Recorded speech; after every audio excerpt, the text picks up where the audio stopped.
Okay, welcome everybody to this session of our conference, where it's our second keynote for our second day. And just to make you aware, we are recording this session for the benefit of delegates and non-delegates alike. So it's genuinely a huge pleasure to welcome to our conference Professor Judith Evans Grubbs, who is the Betty Gage Holland Professor of Roman History at Emory College of Arts and Sciences in the United States, where it's currently only breakfast time, so thank you for joining us this early, Judy.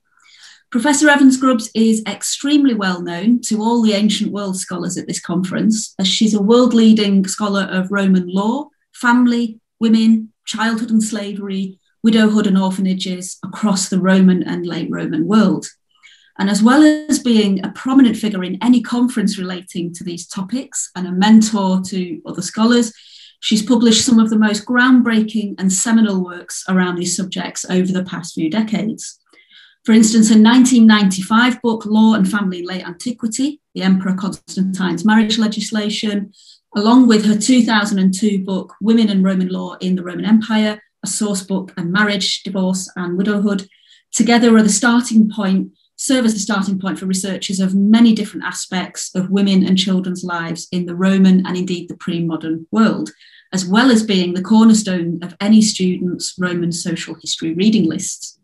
She's currently working on a new book, Children Without Fathers in Roman Law, Paternity, Patrimony and Freedom, that promises to look at the Roman legal attitude towards children who had no legal pater familias and who were therefore often marginalised and in precarious positions in a very patriarchal society like we see in the Roman world.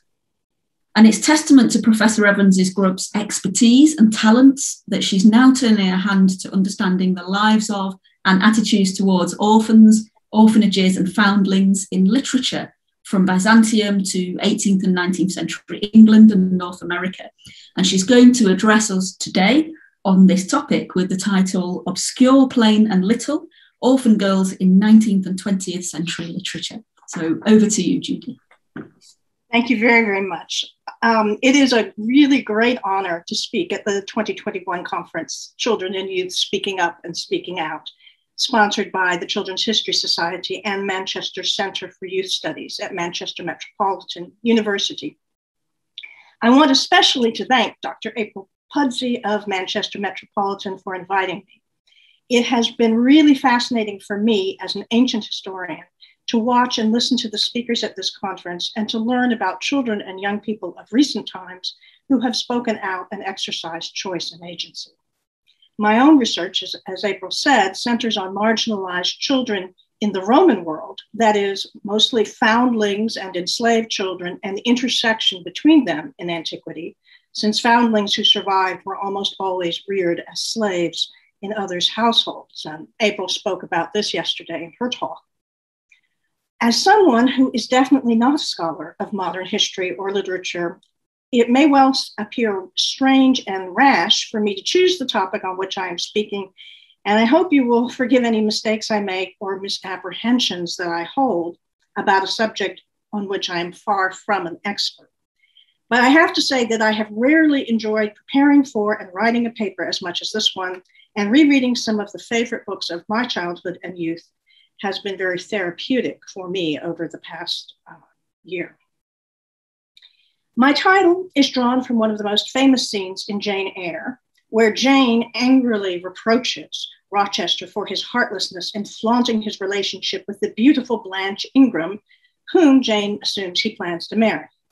Do you think because I am poor, obscure, plain, and little, I am soulless and heartless, she says? Her passionate speech, which shocked the early readers of Jane Eyre, precipitates Rochester's own declaration of love. I, however, am more interested in literary narratives of female orphans, including, of course, Jane, when they are still children, obscure, plain, and little, though, as we will see, not always poor. Due to the constraints of time and my own lack of expertise, I am focusing on just 4 such narratives, beginning with Jane Eyre, but I'm also going to say something about some very recent receptions of these books, which I find interesting. All right.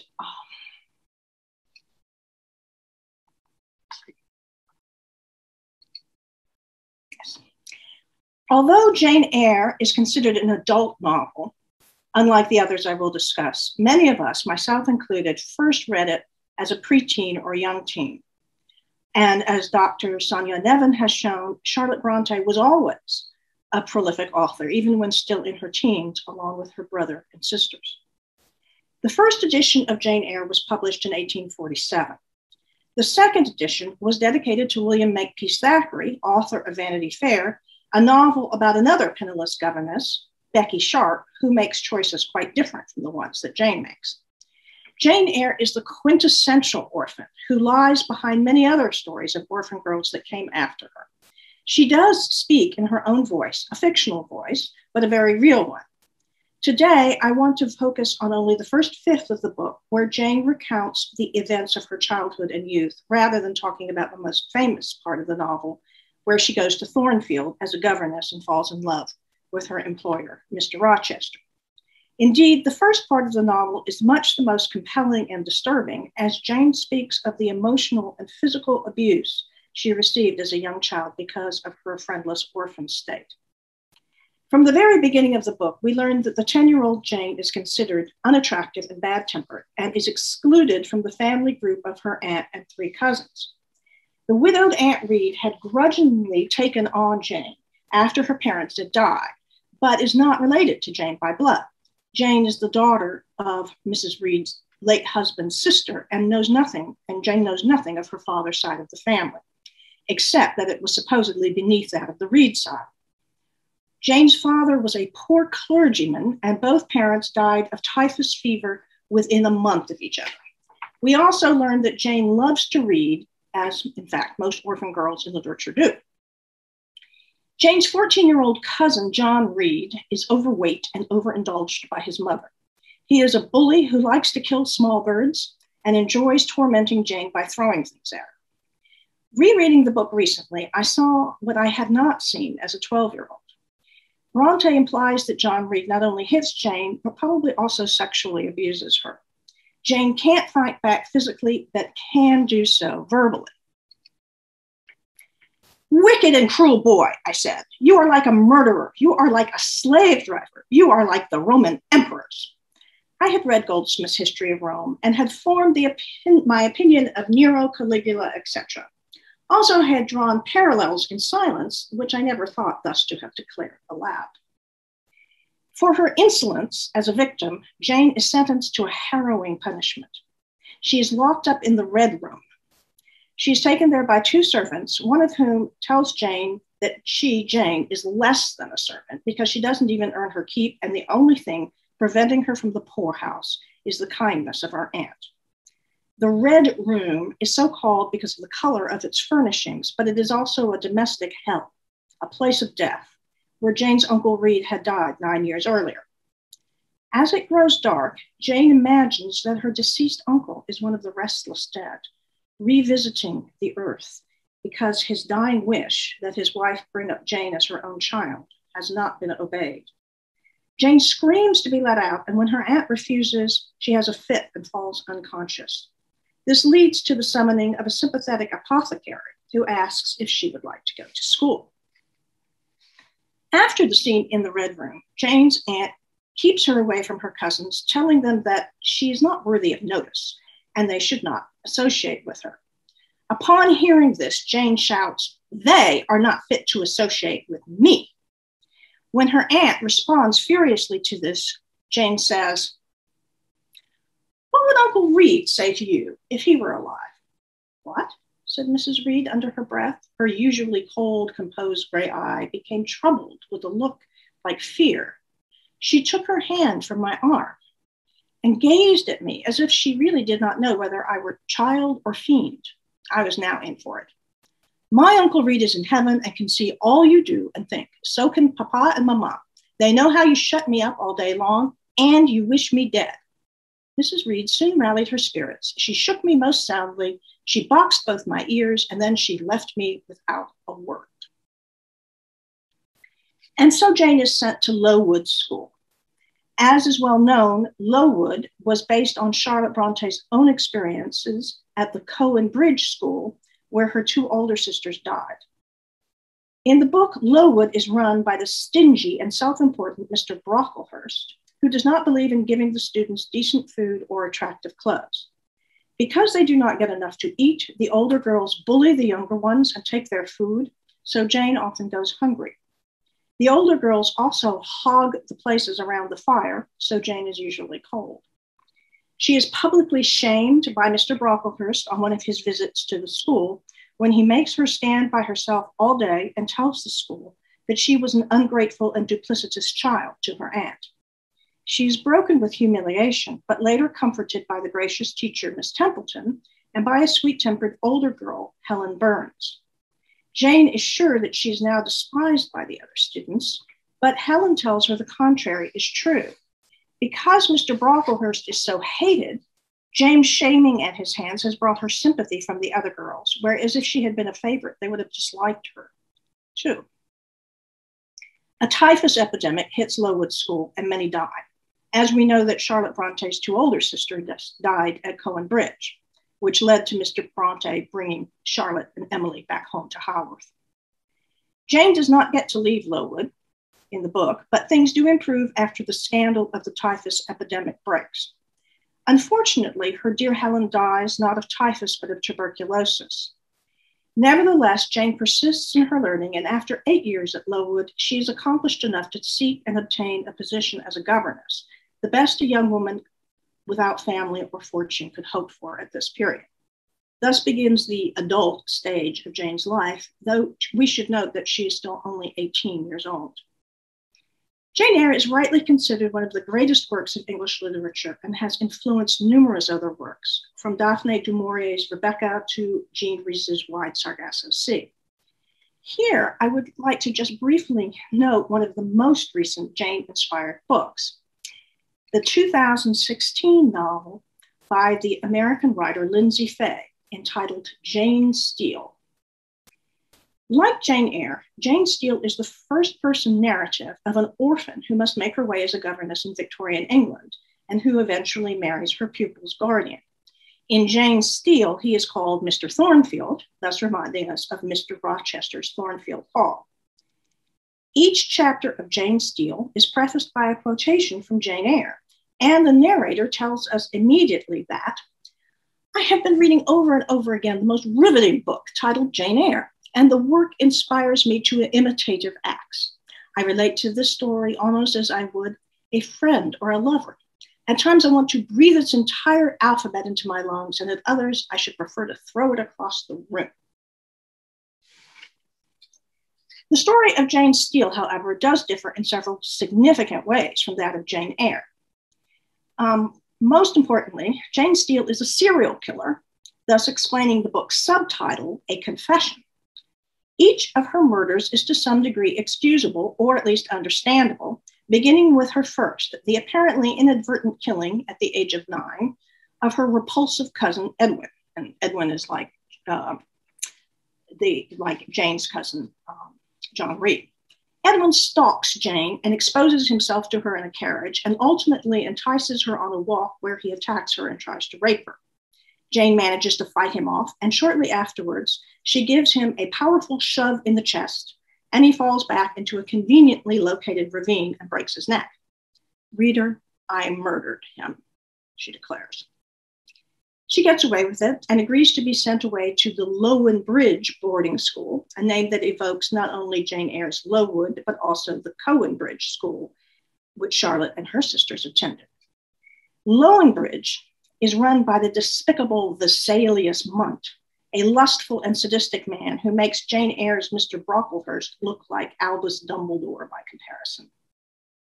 Mr. Munt, like Mr. Brocklehurst, deprives his students of food, but he also encourages, in fact demands, that the girls inform on each other in a weekly ritual known as the reckoning. It is only by revealing the transgressions of their fellow pupils that they are allowed to eat the food placed tantalizingly before them. Jane Steele puts up with this for several years and also forges an intimate friendship with a younger girl, Clark, who is not an orphan but was sent to Lowwood Bridge by her parents, who make their living by the lucrative Victorian profession of writing pornography. But at one reckoning, Clark denounces Mr. Munt himself for making unwanted advances to one of the teachers, and he decides to very deliberately let her starve her to death slowly. Needless to say, he becomes Jane Steele's next victim, stabbed in the back of the neck with his own pen. Jane and Clark then run away to London together, and the next part of the book reads like a fusion of Charles Dickens and Sarah Waters. Eventually, however, Jane Steele's trajectory returns to one similar to Jane Eyre's when she takes a position as a governess to the ward of Mr. Thornfield, who, like Mr. Rochester, has a troubled colonial past, though in Mr. Thornfield's case, it is in India rather than the West Indies. Mr. Thornfield's past is a bit more creditable than Rochester's, however, since he does not have a discarded wife living in the attic. Jane Steele is an artful homage to Jane Eyre while deviating from the original in ways that Charlotte Bronte would not have imagined. Well, after Jane Eyre, I was still in a Yorkshire mood, so I turned to another favorite book about an orphan girl who, like Jane Eyre, went to live in a large many-room mansion on the edge of the moor. The master of the house, like Mr. Rochester, is rarely at home. Due to some private sorrow, he spends most of his time traveling in Europe in order to forget the past, just as Mr. Rochester. Despite the huge size of the house, she is restricted to a very small part and told not to wander.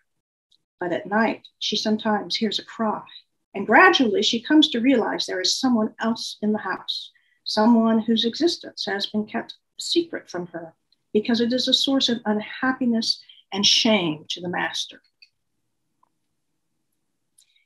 The story of Mary Lennox in The Secret Garden limns the story of Jane Eyre in interesting ways. And it is clear that Frances Hodgson Burnett, on the left there, who lived in Manchester until she was 15, had Brontean landscapes in mind. Both Jane Eyre and The Secret Garden begin with death and bereavement, and both end with resurrection and renewal. And both involve female orphans sent to live in mansions on the moor where they discover secrets. Just as Jane is 10 years old when she goes to Lowwood, Mary is 10 years old when she is sent from India to England after her parents' death. Unlike Jane, Mary is not poor. She is a spoiled little racist who is cruel to the Indian servants who care for her, whom she does not even consider people. Even when her parents were alive, they neglected her. Her father's work was connected with the British government in colonial India, and her mother was a beautiful socialite who never wanted a child and has no time or affection for Mary.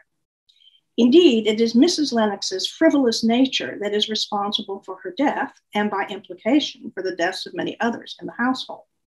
Although news had come of the outbreak of a cholera epidemic, the Lennoxes had delayed leaving for the mountains so that Mary's mother could attend the party. Too late. The disease had already invaded the Lennox bungalow, and all who had not fled died quickly, all except for Mary. During the confusion and bewilderment of the second day of the cholera outbreak, Mary hid herself in the nursery and was forgotten by everyone. Nobody thought of her, nobody wanted her, and strange things happened of which she knew nothing. Once Mary goes out of the nursery and finds the dining room with the food still on the table, but all the diners had fled. She drinks some sweet wine and falls into a deep sleep. All around her there is death, but she is protected because she is forgotten and neglected. Her nursery recalls Jane's red room, only Mary shuts herself up voluntarily and is kept safe rather than being frightened into a fit. When she wakes up, the house is silent as a tomb, with the only other living creature being a tiny snake. She is discovered with surprise by several men who had assumed everyone had died. Mary is sent to England to live with her mother's brother, Mr. Archibald Craven, at Misselthwaite Manor in Yorkshire, a 600-year-old house with 100 rooms, mostly locked, surrounded by parkland. Her uncle has no wish to see her, and she is left to her own devices, except that she can't explore the house. She eventually discovers her cousin, Colin Craven, hidden away in another part of the house, supposedly ill and disabled. Meanwhile, Mary has become friends with a local boy who is the very opposite of Colin, Dickon, the brother of Martha, the young woman who takes care of Mary's physical needs. The three children, Mary, Dickon, and Colin, restore a garden that had belonged to Colin's deceased mother and had been left locked and abandoned after her tragic death there. At the same time, Colin himself is restored to health through Mary's efforts, and Mary blooms into a happy, healthy girl. But in the end, and this is my least favorite part of the book, Mary steps into the background, and it's all about Colin. He is the future master of Misselthwaite, and as he regains health, he becomes so confident that he declares he will live forever. Look at me, look at me, look at me, he cries, and so we no longer look at Mary. Colin's father returns home after hearing the voice of his dead wife calling to him and telling him to look in the garden, just as Jane had heard Mr. Rochester's voice from afar, calling her to return to him. But whereas Mr. Rochester is now a broken man, though single, Colin has been made whole. The secret garden ends with Colin and his father reunited, walking together across the lawn, both healthy and happy. Mary is not even in the picture. Well, like the other stories I'm talking about, The Secret Garden has had several screen adaptations over the last century. Just a few days ago, I found out about the latest remake, and other people may well know about this already, a film that came out in the UK last year and was hailed as a much needed relief from a pandemic, that is COVID, not cholera. I should say I have not seen the movie, but I watched a short trailer and read several reviews. The film deviates in a number of ways from Frances Hodgson Burnett's book. It pays much more attention to the adults than Hodgson Burnett did. Mary's mother in the movie gets a backstory, and it turns out she really did love Mary, which is not the case in the book. Mary is upset when her parents die, also not in the book. Uncle Archibald Craven, who is played by Colin Firth, is made into a more tragic and disturbed figure than in the book, and he apparently has an alcohol abuse problem in addition to depression. He's also mean, threatening Mary that he will send her away if she doesn't behave, which doesn't happen in the book. But the biggest change is the ending of the movie. When Uncle Craven sets Misselthwaite Manor on fire, evidently while drunk, and has to be rescued by Mary as the entire house erupts in flames. This scene is definitely not in the book, at least not in the book The Secret Garden. It is, however, in the book Jane Eyre, and there seems to have been some cross-pollination, perhaps because Colin Firth is much more like Mr. Rochester than Mr. Craven. Much as she obviously admired the Brontes, I don't think Hodgson Burnett would have approved of this change to her story. Well, one thing missing from The Secret Garden is school. Mary Lennox is essentially self-taught, since she was so unpleasant to her governesses in India that none of them stayed long, and in England, her uncle forgets all about her and his duty to have her educated. But another story by Frances Hodgson Burnett is all about school, and here too there are echoes of Jane Eyre, though more indirectly. Most people are familiar with the story of Sarah Crewe as the Little Princess, but I show here the book I had as a child, which had belonged to my mother, and in fact, I think it was already an old book when she had it, titled Sarah Crewe, or What Happened at Miss Minchin's. Until 2 weeks ago, I assumed that my Sarah Crewe was the same book as The Little Princess, and that the title had been changed for copyright reasons or because it is easier to sell all the film versions of the story with the word princess in the title. It wasn't until I decided to look into the book's publication history that I learned they are actually not the same. Sarah Crewe, or What Happened at Miss Minchin's, was first published in 1887 in St. Nicholas magazine, a popular children's magazine, as I think we're going to hear about later today, and then as a novella in 1888. The story was a big hit, and Hodgson Burnett wrote a play called A Little Unfairy Princess in 1902, which followed the same plot. She then reworked and expanded the play into a full-length novel called A Little Princess, fleshing out the story and expanding upon the characters of several other girls at Miss Minchin's school. This was published in 1905. So A Little Princess is actually a spin-off of a spin-off. whereas Sarah Crewe, or What Happened at Miss Minchin's, is the original version. And after reading A Little Princess for the first time a couple of weeks ago, I can say that the original shorter version is better. Sarah Crewe is the riches to rags and back to riches story of a little girl who, like Mary Lennox, was born in British India. Unlike Mary, however, Sarah is unfailingly sweet, kind, and generous, even or especially when she is at her most poor and wretched. Sarah is brought to England by her widowed father, Captain Crewe, who is very wealthy and appears about to become wealthier. He places her in what is supposed to be a very classy girls' boarding school, run by the petty and greedy Miss Minchin and her cowardly sister. As long as Sarah is rich, Miss Minchin treats her as a great favorite, which of course causes the other girls to dislike her, just as Helen Burns had told Jane Eyre would have happened if Mr. Brocklehurst had actually favored her. But then word comes not only that Captain Crewe has died, but that he died penniless, having been deceived by a man he thought was his friend into investing in diamond mines that did not pan out. Immediately, Sarah is relegated to the garret and treated as an unpaid servant, running errands and being underfed and made to wear a plain and too small dress. She is 10 years old, like Jane Eyre and Mary Lennox. Now, as an interesting side note, I recently found out when she died, Charlotte Bronte had left a mostly unfinished manuscript, only about 20 pages, of a novel called Emma, about a young, supposedly wealthy girl who is placed in a boarding school by a man assumed to be her father, where she is spoiled by the staff until it transpires that the father is a fake. He abandoned his supposed daughter at the school and never pays her tuition. And that's all Charlotte Bronte wrote of that novel. This is actually quite similar to the plot of Sarah Crewe, but it is not clear whether Hodgson Burnett knew of Charlotte Bronte's unfinished novel. In the original story, Sarah Crewe, Sarah is very much alone after her fall from grace, with only her old doll named Emily to talk to.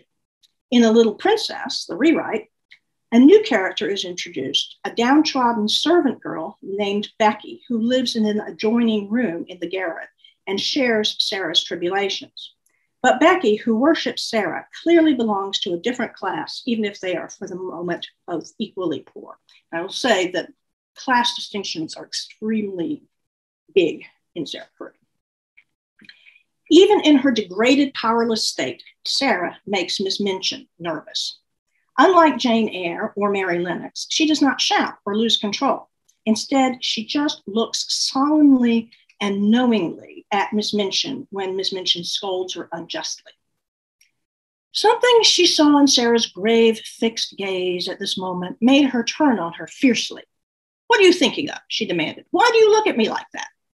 "I was wondering," Sarah said in a low voice, "what my papa would say if he knew where I am tonight." Miss Minchin was infuriated, just as she had been before, and her anger expressed itself as before in an intemperate fashion. She flew at her and shook her.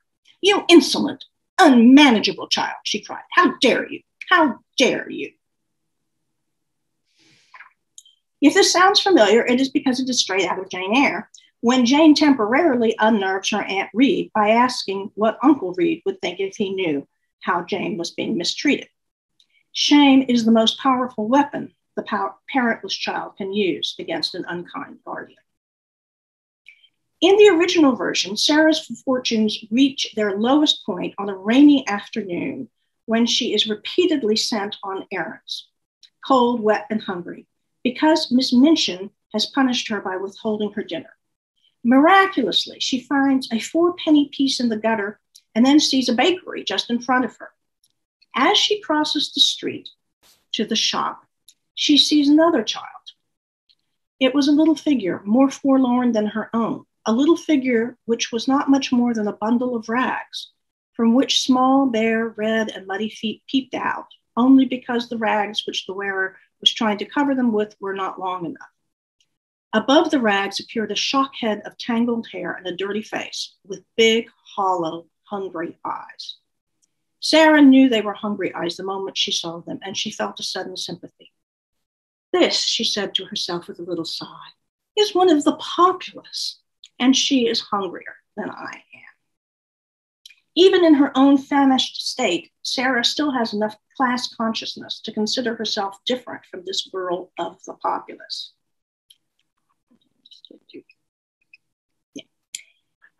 She goes into the bakery and asks to buy 4 hot 1-penny buns.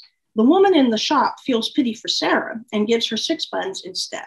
Sarah goes outside and gives a bun to the ragged girl, saying, "Eat it and you will not be so hungry." And this is the frontispiece of my book, Sarah Crewe. This is the girl is clearly so starving that Sarah ends up giving her 5 out of the 6 buns. Returning hungry and late to Miss Minchin's, Sarah drags herself up to the garret and there finds a scene even she would have had a hard time imagining. Someone has been in the garret and has lit a warm fire with a kettle boiling and lots of food, as well as warm coverings on the bed and even some books. Clearly, the child reader is meant to see this as a reward for Sarah's previous act of kindness, her treasure in heaven, as it were. It turns out that the occupant of the house next to Miss Minchin's is an Indian gentleman, that is, an Englishman, who, like Sarah's father, had lived in India. He had returned to England with his Indian manservant and monkey, and they had discovered Sarah's appalling living conditions because the 2 houses are very close to each other. The so-called Indian gentleman is weighed down with guilt because he had caused the impoverishment and indirectly the death of his best friend, who had trusted him to invest his wealth in a venture that apparently had been a sham. In fact, the money had not been lost, and now the man wants to find his friend's orphan daughter to give her the share her father should have had, but he doesn't know where she is. However, he feels he can at least help out the poor girl in the garret at Miss Minchin's. You guessed it, the Indian gentleman's deceased friend was, in fact, Sarah's father, Captain Crewe. Sarah Crewe then moves quickly to the happy ending when Sarah is rescued from the garret and goes to live again in luxury with her father's friend, to Miss Minchin's great chagrin. The last scene of the book has Sarah return to the bakery to arrange with the woman there to distribute buns to poor children on a regular basis at Sarah's expense. There she finds that the girl she had given her 5 buns to is now living at the bakery, dressed and fed and earning her keep by doing odd jobs. To 21st century readers, Sarah's moving in with an older man who is not a relative sounds a bit disturbing, creepy, in fact, though presumably Frances Hodgson Burnett did not intend it that way. In the reworked version of the story, A Little Princess, Sarah asks that Becky, the poor servant girl at Miss Minchin's, come as well, and so maybe this makes the situation a little more appropriate. Becky, however, in A Little Princess, remains subservient as she becomes Sarah's personal maid, so not a peer, but a maid. So class distinctions are maintained to the end. It's worth noting that the 1939 film version of A Little Princess changes the ending so that it turns out that Sarah's father had not died, but had been so ill he had not been able to get in touch with Sarah until after she had fallen from grace. This suggests that at least some people, and at least in Hollywood, had some discomfort with the idea that the little girl would be moving in with a strange man. In the 1939 movie, Sarah is played by child star sensation Shirley Temple. But in the book, Sarah looks nothing like Shirley Temple. Sarah is described as small, dark, and not particularly attractive, except for her large gray eyes. In other words, she looks like Jane Eyre. Okay, well, my last orphan is not English or American, but Canadian. Lucy Maud Montgomery published Anne of Green Gables in 1908 about an orphan girl who comes to the beautiful Prince Edward Island. Numerous sequels followed, taking Anne into adult and married life. Anne of Green Gables is perhaps the most popular female orphan of all, and the book has spawned an even greater commercial industry than Sarah Crewe or Jane Eyre. For Canadians, she is a national treasure. Anne Shirley is even more of an orphan than Jane Eyre, Mary Lennox, or Sarah Crewe. Unlike Jane and Mary, she is not taken in after her parents' death by a relative sympathetic or otherwise. Unlike Sarah, she has no happy memories of life with her father before his death. Unlike Jane, Mary, and Sarah, Anne was actually put in an orphanage or orphan asylum on Nova Scotia. It was not a happy place, and not simply because, as Anne says, it left little scope for the imagination. As she tells Matthew Cuthbert, who she thinks has come to adopt her, I don't suppose you ever were an orphan in an asylum, so you can't possibly understand what it's like. It's worse than anything you could imagine. Coming from someone of Anne's prodigious imagination, it must have been grim indeed.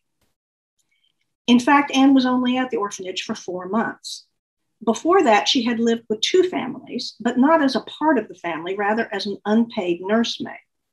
As a baby, her parents had died very, very young. She had been taken in by a Mrs. Thomas and her drunken husband, with whom she lived till she was 8, being made to care for 4 children who were not much younger than Anne was. When Mr. Thomas died after falling under a train, presumably while drunk, Mrs. Thomas and the children were taken in by Mrs. Thomas's family. Anne was then handed over to another family, the Hammonds, this time with 8 children to look after, since Mrs. Hammond had had twins 3 times. When Mr. Hammond also died and his widow and children were split up, Anne was sent to the poor and overcrowded orphan asylum where she was not wanted. She is almost 11 years old, the perfect age for a literary orphan. And this trajectory of one child being orphaned very, very young, and then living with and being used as a servant by other families, and then those families being split up because of the death of a parent. This was really quite common in the Victorian period. Then Anne's dream of belonging to a family seems to come true when she is told that an elderly brother and sister on Prince Edward Island, Matthew and Marilla Cuthbert, are looking to adopt a girl. But this turns out to be a terrible mistake. The book actually begins with a scene between Marilla Cuthbert and her nosy neighbor, Rachel Lynde. Marilla reveals to Rachel that Matthew has gone to meet a train bringing them a boy from the orphan asylum in Nova Scotia. Matthew, now 60 years old, needs help running Green Gables. Mrs. Lynde is shocked at this risky undertaking, but Marilla explains. At first, Matthew suggested getting a Barnardo boy, but I said no, flat to that. They may be all right, I'm not saying they're not, but no London street Arabs for me, I said. There'll be a risk no matter what we get, but I'll feel easier in my mind if we get a born Canadian. Marilla here alludes to something that is no doubt well known to most people attending the conference, but was not familiar to me or I think most Americans, the British home children. In one edition of Anne of Green Gables, Marilla actually says homeboy rather than Barnardo boy. Between 1860 and 1940, over 100,000 British children, boys and girls, were sent to Canada to work as farmhands or in domestic service. At this conference, Gillian Lamb tells us about some of these British home children, boys at institutions like the Royal Philanthropic School, who chose to immigrate to Canada in pursuit of better opportunities. But there were many thousands of other home children who were transported with less knowledge of or say-so about what lay ahead. Some were orphans, but many had families who were in straitened circumstances. In some cases, the children were put on board ship before their parents were even notified. Once in Canada, they were sent out across the country to be picked out by farmers looking for laborers, like the children on the orphan trains in the United States at the same period, who were brought from East Coast cities to farms and towns in the American Midwest. There were many British social organizations who sponsored these immigration schemes, but a man named Thomas Barnardo was responsible for sending the most children to Canada, hence the name Barnardo Boy. And I understand that the Barnardo Institute is still, there is still a Barnardo Philanthropic Institute, though it's not sending children to Canada anymore. Many of the children were abused in their new home. In one notorious case, a 15-year-old boy was even killed from brutality and overwork. It was very difficult and expensive for parents in the UK to try to get their child back, since the assumption was that their home had been unfit. In recent years, a number of former home children have written memoirs about their experiences, and there is now more willingness to talk about these children, from whom millions of Canadians today are descended, even though a lot of them don't actually know it. There's been a kind of a culture of silence around this until quite recently. Marilla Cuthbert here expresses a prejudice against the British home children that had unfortunately become quite prevalent in Canada by the later 19th century. However, Anne Shirley was not one of those thousands of children shipped to Canada. She knows who her parents were. They were teachers at a high school in Nova Scotia who fell in love, married, and then both died of a fever 3 months after Anne's birth, just as Jane Eyre's parents died of typhus fever when she was a baby, and Mary Lennox's parents died suddenly of a cholera outbreak in India. When Anne realizes that a mistake has been made and the Cuthberts really wanted a boy, she is devastated, seeing her dream of a real home snatched away so cruelly. "You don't want me," she cried. "You don't want me because I'm not a boy. I might have expected it. Nobody ever did want me. I might have known it was all too beautiful to last. I might have known nobody really did want me. Oh, what shall I do? I'm going to burst into tears." Indeed, Marilla wants to return her to the orphan asylum and get a boy instead. But when Marilla learns that there is another woman anxious to take in a girl to look after a fractious baby, she relents upon seeing Anne's misery. The misery of a helpless little creature who finds itself once more caught in the trap from which it had escaped. That's a quote. In the end, the Cuthberts not only keep Anne, but give her the childhood that she had been denied up to then. Anne's life revolves around not only Green Gables, but also the local school.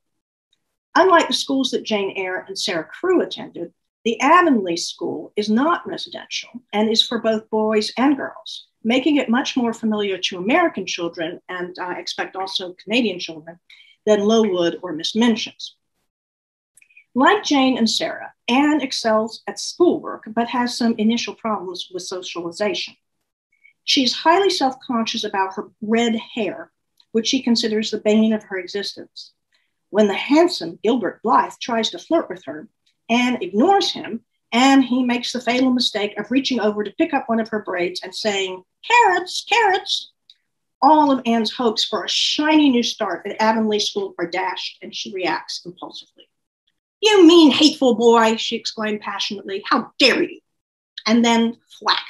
Anne had brought her slate down on Gilbert's head and cracked it, slate, not head, clear across.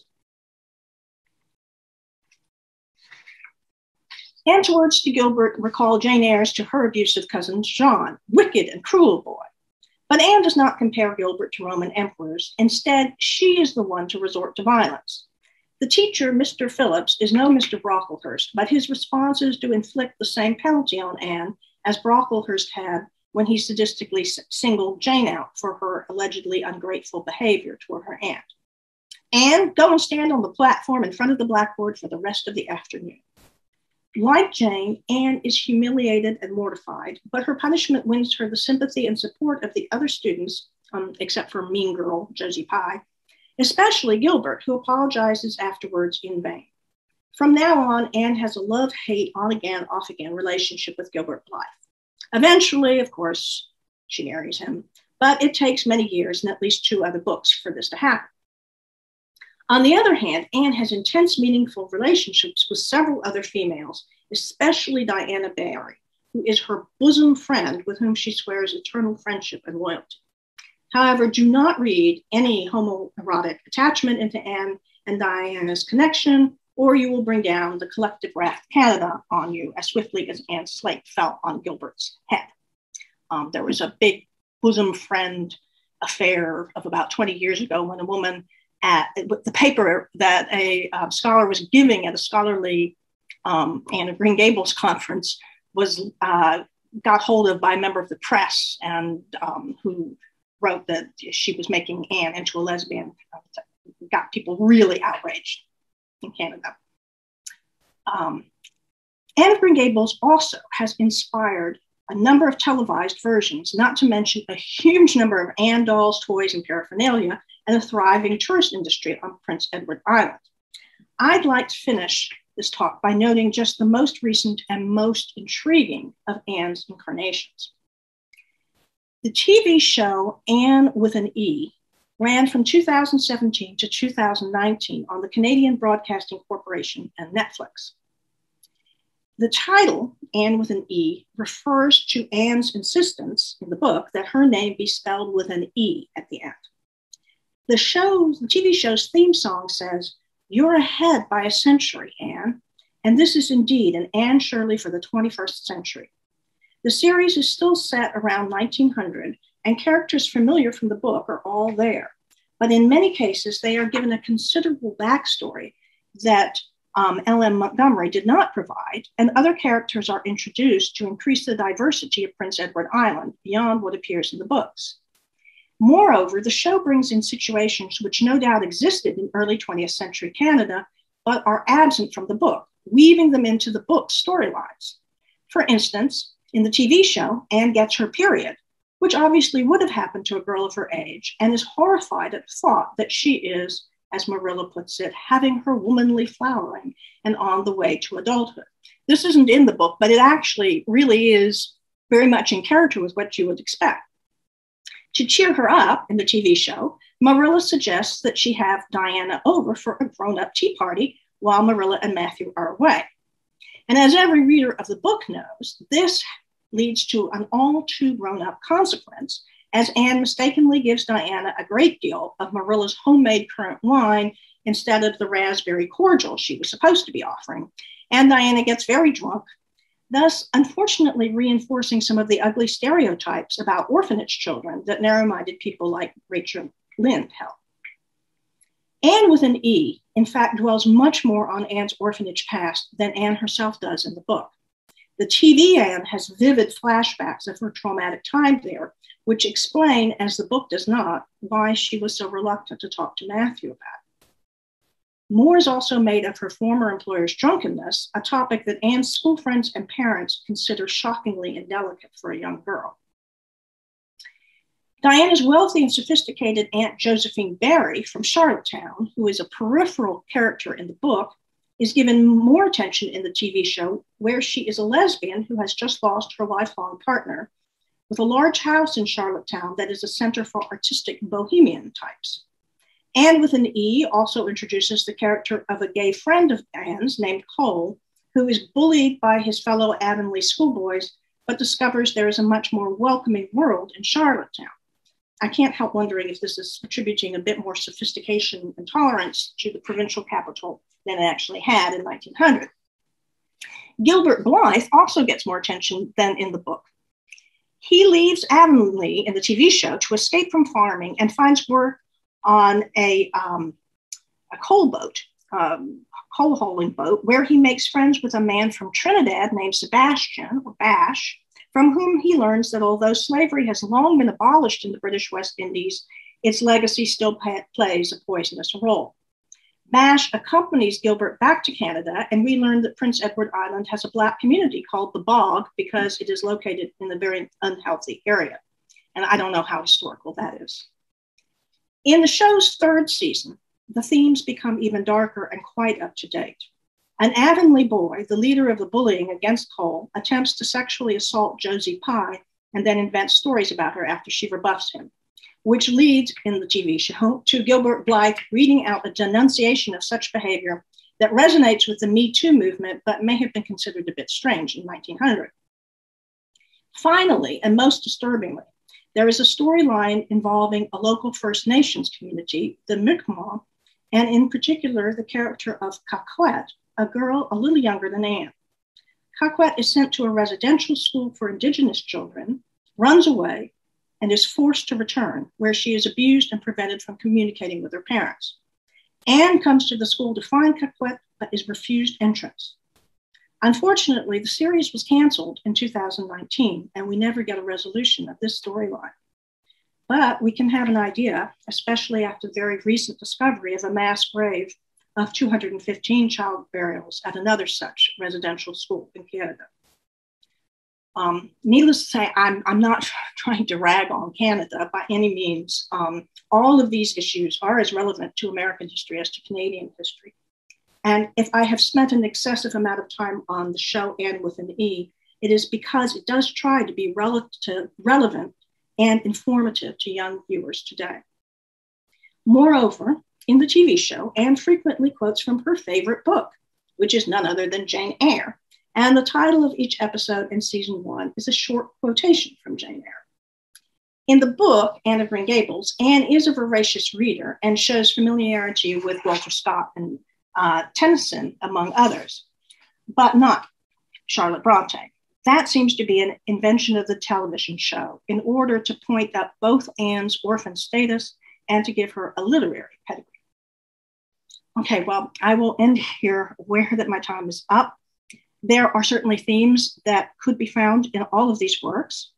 For instance, the subtext of British imperialism and colonialist attitudes. Interestingly, all three of the authors I have discussed here, Charlotte Bronte, Frances Hodgson Burnett, and Lucy Maud Montgomery, would have been considered orphans in the 19th century, or we would say half orphans, since they had lost one of their parents when still very young. With Bronte and Montgomery, it was their mother, Hodgson Burnett, her father. All three had literary success, but struggled with depression. And all have given us the voices of articulate, passionate young people who must deal with loss and natal alienation, but who triumph in the end through perseverance and hard-headedness. Though fictional, they continue to be models for young and old today. Thank you, Judy. Thank you for such a wonderfully rich paper with so much in it that I've scribbled so many notes and questions, and I want to give our delegates and our public audience a chance to ask their questions. But while you're catching your breath and we're all thinking of questions, I'll just say please feel free to write them in the chat box or to raise your hand or let me know by some other means that you'd like to ask a question, and I'll put those questions to Judy. It was great to hear some. Wait a second. Oops, I've lost you. Just a second. Oh gosh. Oh, yeah. There. Okay. Sorry. We can hear you. Trains. Here I am. Yeah. So it's great to see so many examples of how the literature, is a really good way of reflecting attitudes towards things like race, class, and family, as well as for orphans or half orphans, however we think of it. And I'm wondering, you hinted at the end of your talk, then in conclusion, at attempts by these authors who, we've got women writers who are interested in these things, and obviously are part of a world where this might have been a common experience, certainly tragic loss and so on. And I'm wondering how honest, if that's the right word, are their attempts to think about or reflect the experience, perhaps even the trauma of children and their agency, and how much of it is, sort of trying to fit a literary trope where you've got a trajectory of a young girl going from one thing, rags to riches, but this kind of pattern. And that's very much a feature of literature, because you think about the example you gave of the Netflix series does exactly the same thing, right? But for a different audience and for a different time. And I'm wondering, do you think, how much can you say that these authors that we're looking at were actually trying to give some kind of account of what life might have been like for young girls in this situation? Were they being radical in that sense? Or is that a fair question to ask and to expect of I don't know, I'm rambling. Well, I think it's a really good question. And it's interesting, the more you find out about these women, I think I would start with Lucy Maud Montgomery, because I think even though she was an extremely prolific and popular writer, I do think that with Anne and evidently with another one of her heroines in another series she wrote, another orphan, Emily, I think she is trying to say something. Lucy Maud Montgomery herself, as I said, she's a half orphan. Her mother died when she was a baby. And then her father left her with her grandparents, and he went out west to Alberta. And then her father remarried, and she went out to live with her father, and his new wife did not get along with her stepmother and evidently had quite an unhappy childhood there.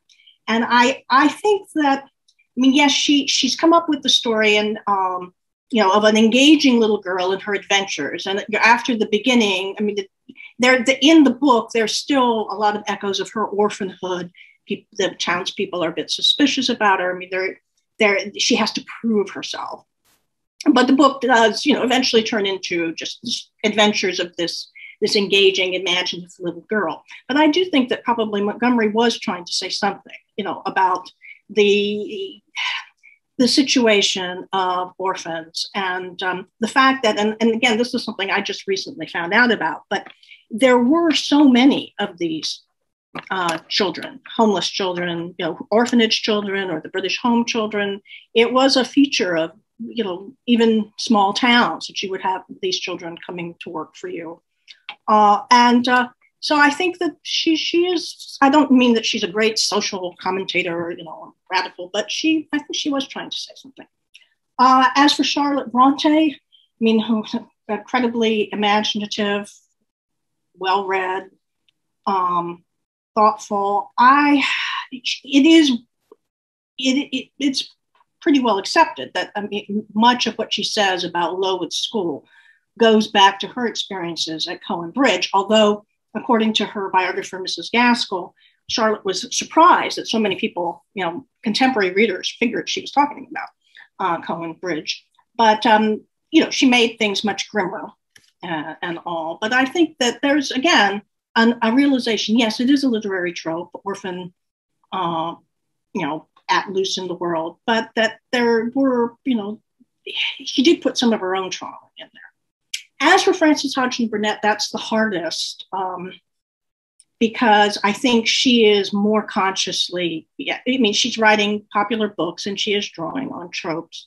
And I think there's a lot more of Charlotte Bronte in her than, readers of children who would read those books would see. So I'm not really sure about it.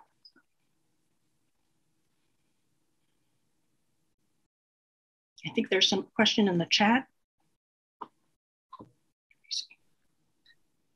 I think you're just muted, April. Sorry, Simon. I'll just move to you now. I've just asked for the recording to be stopped, but an automated voice comes on, so I didn't want you to start speaking until that had finished. Okay.